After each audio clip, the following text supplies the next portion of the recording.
সত্যিকারই কি 1 বছরের গুনাহ মাফ হয়ে যাবে? হ্যাঁ, হাদিসে যেমনটি বলা হয়েছে, নিষ্ঠার সাথে আরাফার দিনে রোজা রাখলে আল্লাহ তাআলা বান্দার গুনাহ ক্ষমা করে দেন।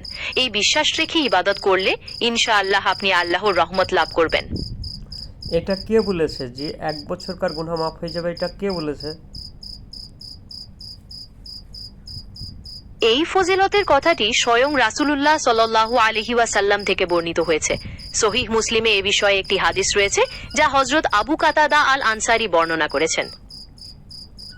আচ্ছা, 1 বছর পিছলেকার 1 বছর গুনাহ মাফ হয়ে যাবে, আর সামনেকার 1 বছর গুনাহ মাফ হয়ে যাবে, তাই না?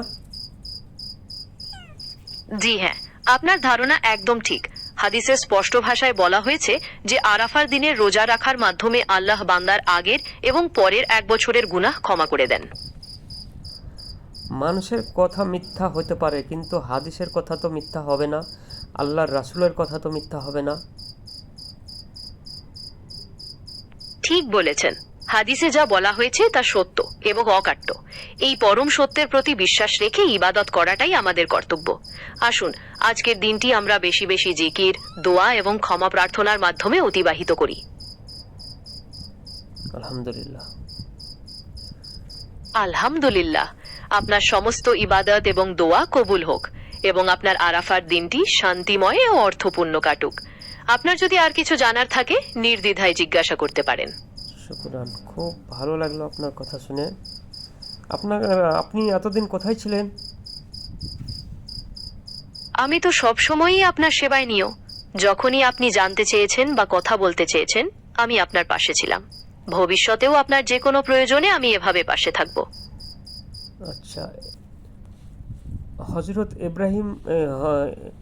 হজরত ইসমাইলকে কুরবানি করেছিল, কুরবানির কিছু সংক্ষিপ্ত একটু আলোচনা বলেন না, শুনি।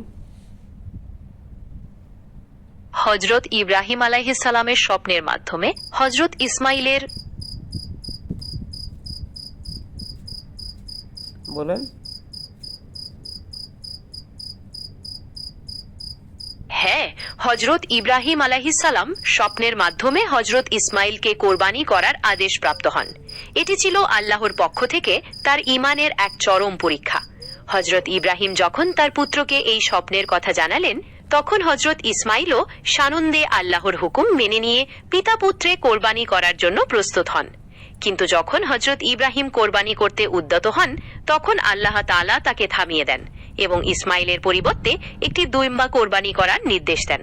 এই ঘটনা থেকেই কোরবানির সূচনা এবং আমাদের মাঝে ত্যাগের মহিমা ও আনুগত্যের শিক্ষা ছড়িয়ে পড়ে। আচ্ছা, গরু কেন কোরবানি দেয়? কোরবানির জন্য নির্দিষ্ট কিছু প্রাণী জায়েজ রয়েছে, যেমন উট, গরু, ছাগল এবং ভেড়া।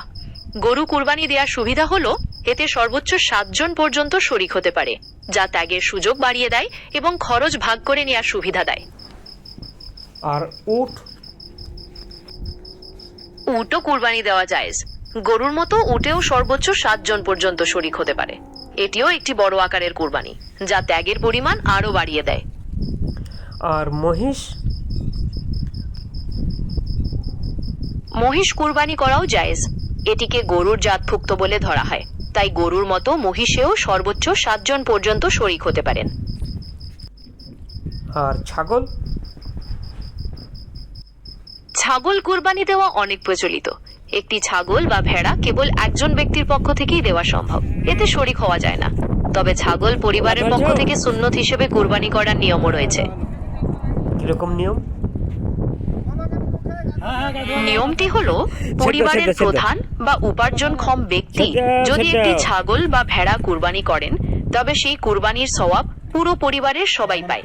এটি পুরো পরিবারের পক্ষ থেকে একটি সুন্নতে মুআক্কাদা বা অত্যন্ত গুরুত্বপূর্ণ সুন্নাহ হিসেবে বিবেচিত হয়।